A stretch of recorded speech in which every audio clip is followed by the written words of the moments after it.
i NATO-s Jens Stoltenberg, i cili ka paralajmëruar se brenda 5 viteve të ardhshme, Evropa mund të përballet me sulme të drejtpërdrejta nga Rusia dhe Kina.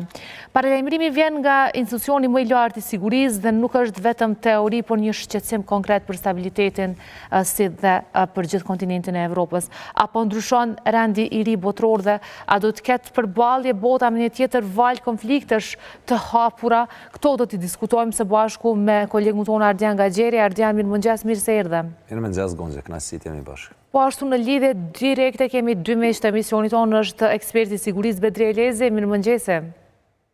Mirëmëngjese. Dhe gjithashtu kemi historianin njëkohësisht njohës i gjeopolitikës Azem Kovaçi. Mirëmëngjese. Mirëmëngjesi, përshëndetje.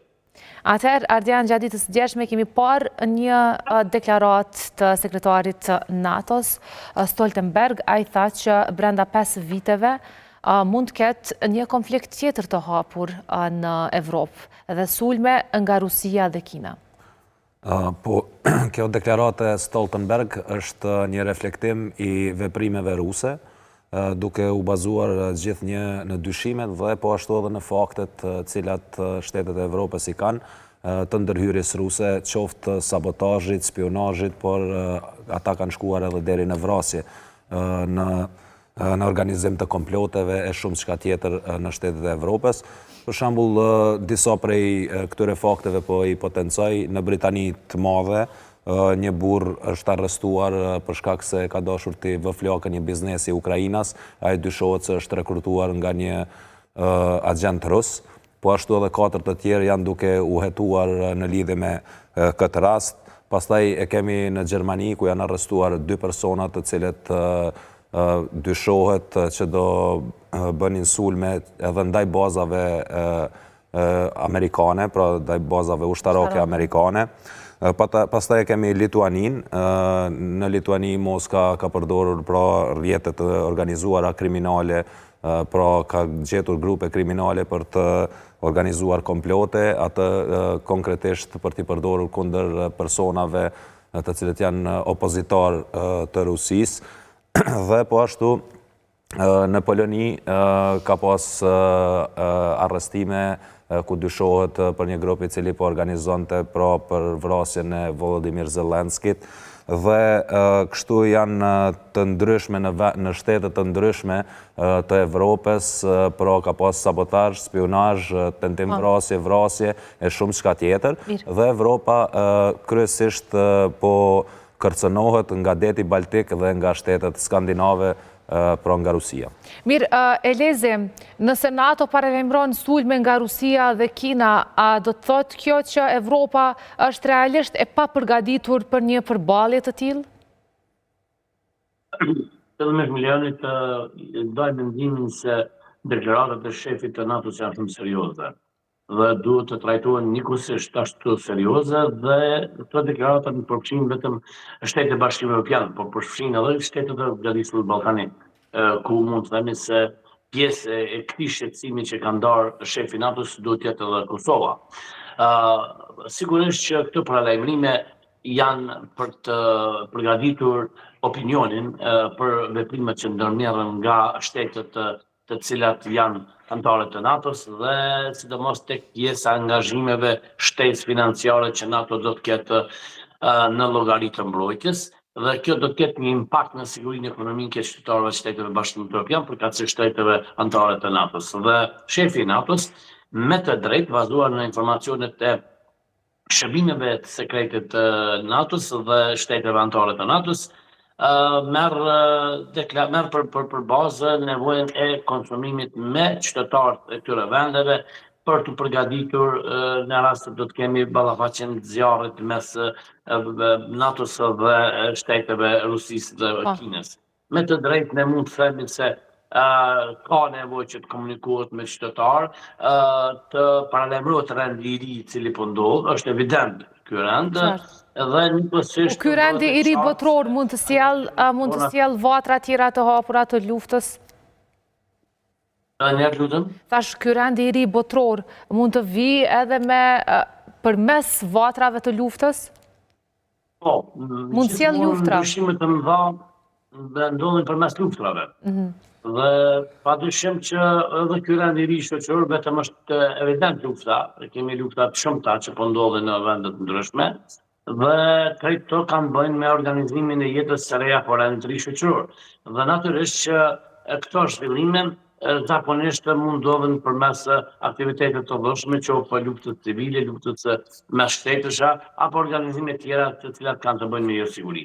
Qartë, mirë, zotëri Kovaqi, a mund të themi që në një farë mënyrë është duke u përsëritur historia një botë shumë polare me aleanca të tensionuara dhe fuqi të mëdha të cilat po i matin muskujt me njëra tjetrën, a na rikujton kjo një periudhë pra vitin 1914 dhe 1939 në verzionin modern të kësaj kohe? Unë do të thoja, na kujton moshën luftën e ftohtë, kur bota ishte polarizuar ndërmjet pertës së hegur, siç njihet, NATO-ja ishte në një anë, kurse Bashkimi Sovjetik me satelitin e vet në anën tjetër. Me rënien e Bashkimit Sovjetik ose luftë të ftohtë, pati një dobësim të Kinës dhe Rusisë nga ana ushtarake, me fjalë.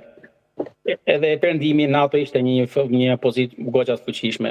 Gjithsesi, në 20-30 vjet të fundit ka patur një reformatim ushtarak ku Kina dhe Rusia janë fuqizuar goxha.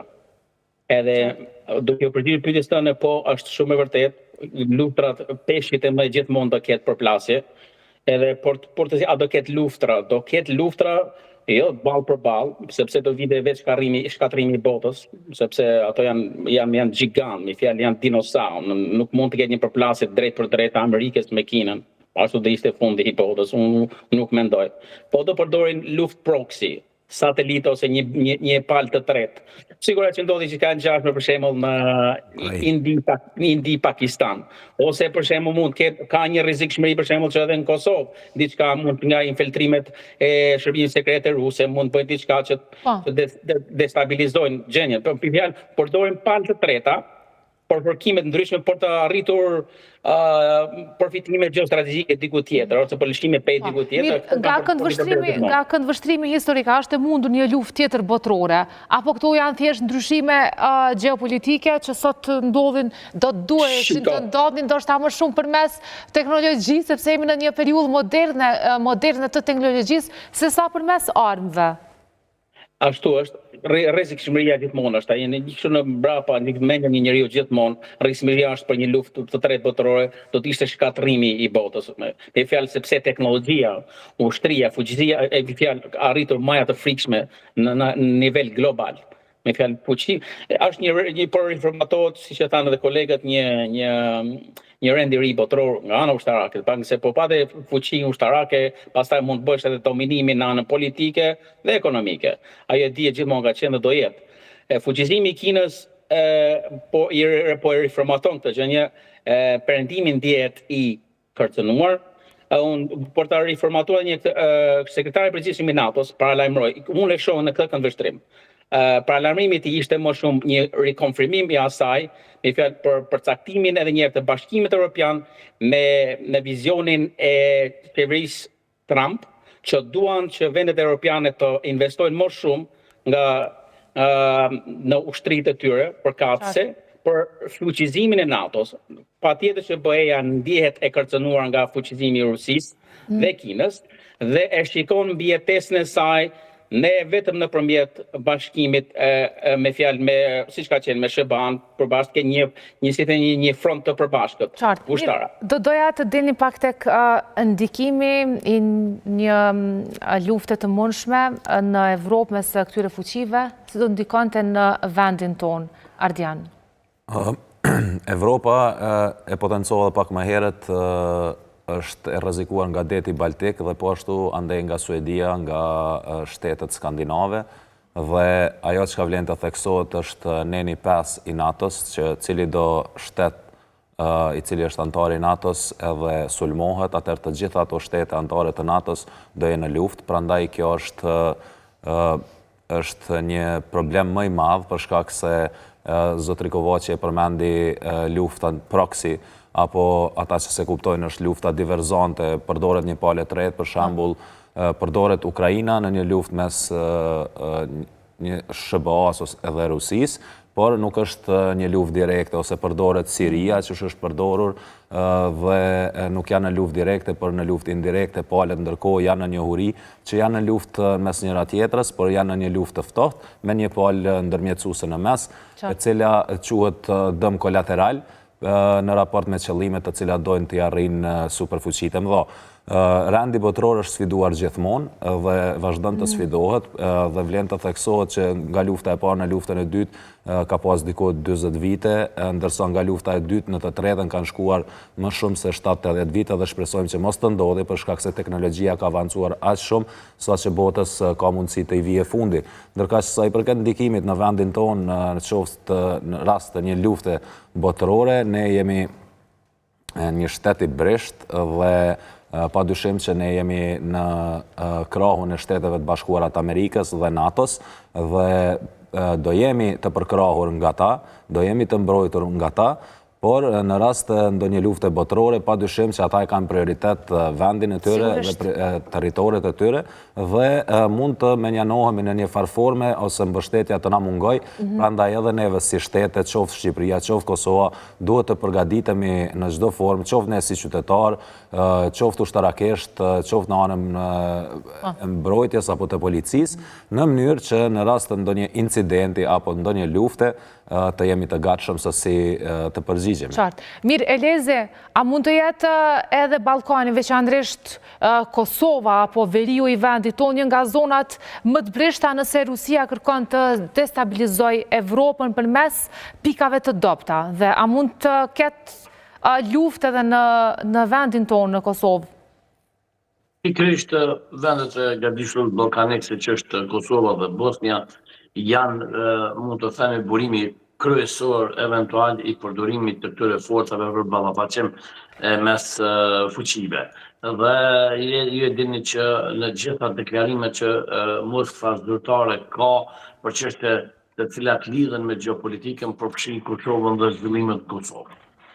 Fakti që këto diskutimet zyrtare të Rusisë bën gjithmonë edhe me Kosovën, nënkupton që kjo është pika referuese apo pika e dobët, siç e thatë ju, ku potencialisht Rusia mund të tentojë që të ballafaqohet me SBA-n dhe NATO-n, duke rimarrë për bazë domethënë aktivitetet e NATO-s pikërisht nga ky vend për të garantuar paqe dhe siguri. Ju e dini që NATO ka bazat më të mëdha në Kosovë, janë 6 bazat të NATO-s në 6 regione të Kosovës dhe padyshim që kjo është ajo frika kryesore Po çka nëse kemi një përshkallëzim të situatës më të thelluar në ato vende të tjera të NATO-s? A do ta kemi NATO-n në Kosovë, a do ta ketë Kosovën prioritet, apo duhet i kthehet konflikteve të tyre?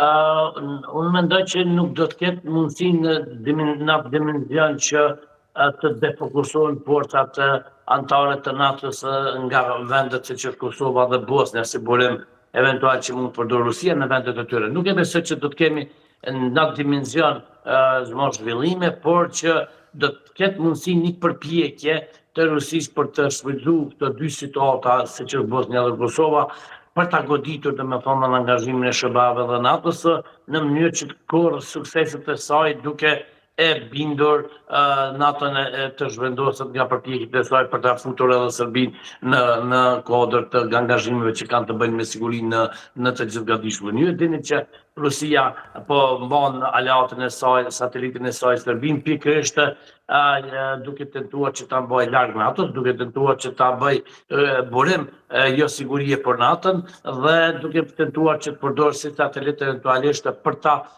goditur angazhimin e NATO-s në gatishmën ballkanik, sepse është edhe një rrugë e cila çon drejt Evropës. Ju e dini që kjo rrugë që edhe të kaluar është njohur për sa i përket çështjeve që lidhen me zhvillimet e sigurisë, mund të konsiderohet e dobishme edhe për ballafaqimet siç tha i nderuari në kuadër të luftës, pe quajmë ashtu, tretë botërore. Nuk mund të kemi nivel luftës apo dimenzion të luftës botërore siç është ka qenë dikur, por mund të kemi këto lloj përplasjesh në kuptimin e sabotazhit, spionazhit, përplasjeve apo zhvillimeve.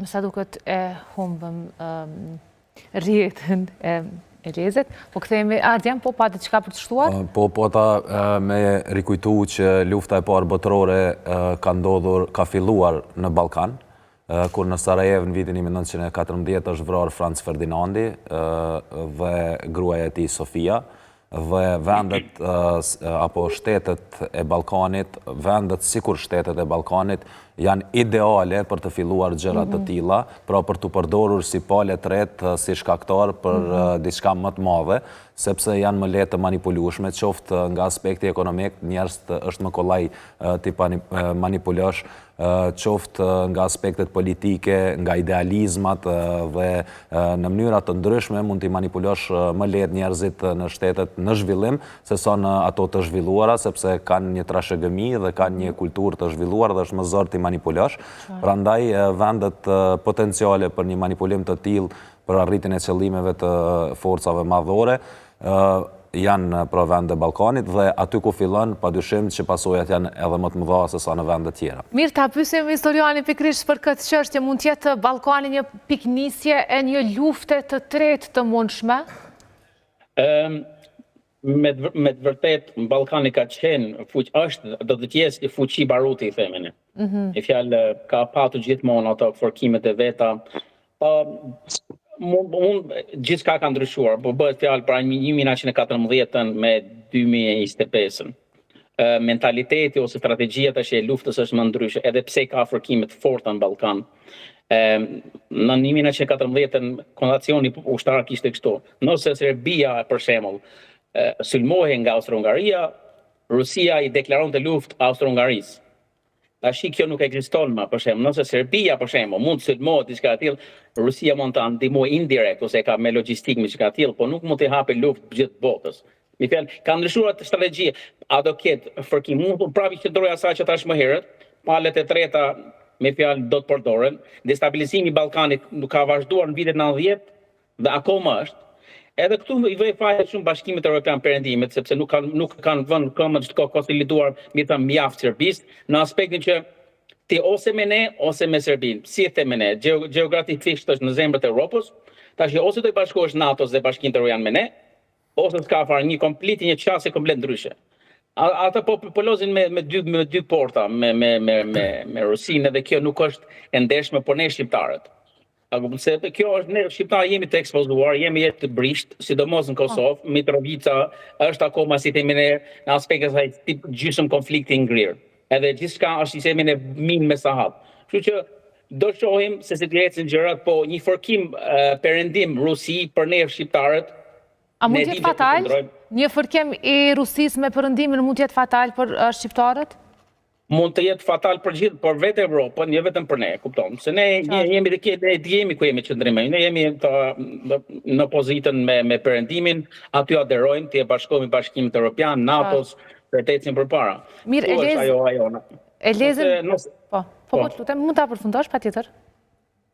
Jo, ka këtë të thonë që me fjalë jemi me NATO-n dhe kemi bazat e NATO-s atje, bon stili është aty që nëse diçka ndodh, mund ndodh diçka sporadike, ashtu siç ka ndodhur me Banskën aty para një viti, dy, diçka me fjalë mënyra të infiltruara të izoluara, nuk mund të bëj një luftë frontale të hapur me Kosovën se edhe vetë Bashkimi Evropian nuk do ta pëlqente. Ishte fjalë një rrezikshmëri për sigurinë e komplet kontinentit vjetër. Edhe kjo, ato vetë Europa do të jo vetëm për ne, por për vetë sigurinë e saj do të intervenojë. Mirë, Elezi, të kemi përsëri në rrjet apo jo?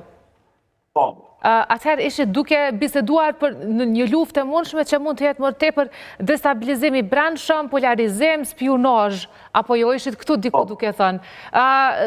Më përpara do të përdoren këto se sa përdorimi i armëve, apo jo?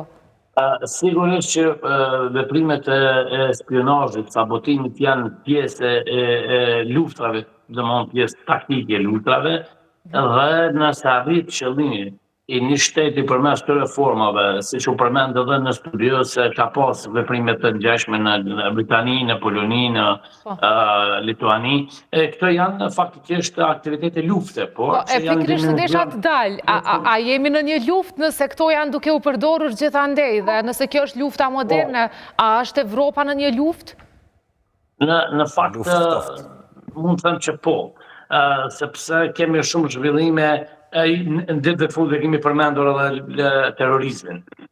Po. Është konstatuar që terrorizmi është mbështetur pikërisht nga këto burimet për cilat folëm, të cilat kanë tentuar në vazhdimësimin me demokracinë dhe zhvillimin e demokracisë në vendet e bashkëgjallisur ballkanik.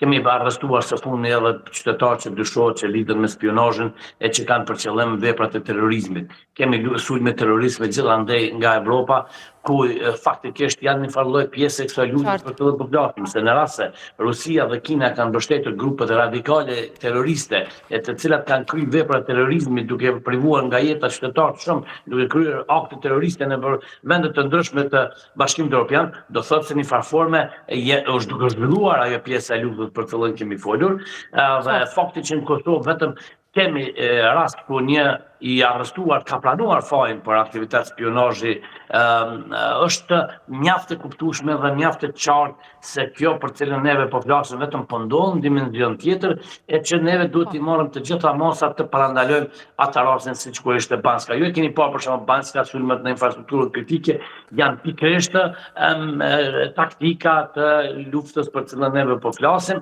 dhe janë paralajmërime serioze për rritjen e formave të angazhimit qoftë edhe përmes përfshirjes së aktiviteteve të zjarrit. Jemi krejt në fond, Ardian, ke diçka për shtuar? Po, do doja të ndërlidhesha me dy bashkëbiseduesit, sa i përket kësaj sabotazhit, vrasjeve të ndryshme, destabilitetit që po bëhet nga Rusia.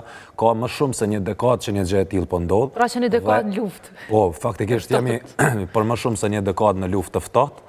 Dhe ajo që ka vlen të theksohet është deklarata e zotrit Stoltenberg pas kaq kohësh që del dhe e thot që jemi në rrezik nga Rusia dhe do me thënë mjetet për luftën e ftoftë po harxhohen duke pas parasysh sabotazhin që po bëhet në mënyra të ndryshme nga Rusia në shtetet të ndryshme të Evropës dhe neni 5 po e ripotencoj i shteteve të NATO-s e thekson që në rast se një shtet futet në luftë, pastaj gjithë NATO do jetë në luftë kundër atij që e sulmon shtetin e NATO-s dhe zotri Kovaçi tërhoqi një paralelen mes luftës vitit 1914 dhe ditëve të sotme. Në atë kohë këto shtete sulmoheshin nga perëndimi, ndërkaq ditë të sotme e kemi një Rusi e cila sulmon shtetet e perëndimit, prandaj është diçka e kundërta dhe prandaj besoj që ne do psojmë pasojat më të mëdha të mundshme në rast një lufte të tretë botërore, qoftë direkte por qoftë edhe indirekte. Ardian, faleminderit shumë, dua t'i falenderoj shumë dhe për prezencën përmes lidhjes direkte, zotri Kovaçi, shumë faleminderit, kënaqësi të bashkëbisedojmë. Faleminderit. Gjithë të mirë. Zotri Elezi, faleminderit shumë që çdo herë i gatshëm të bashkohesh në emisionin tonë. Faleminderit po ashtu. Atëherë miq dashur, kemi një shkputje të shkurtër, takohemi pas pak qastesh me trejat e fundit nga showbizi vendor.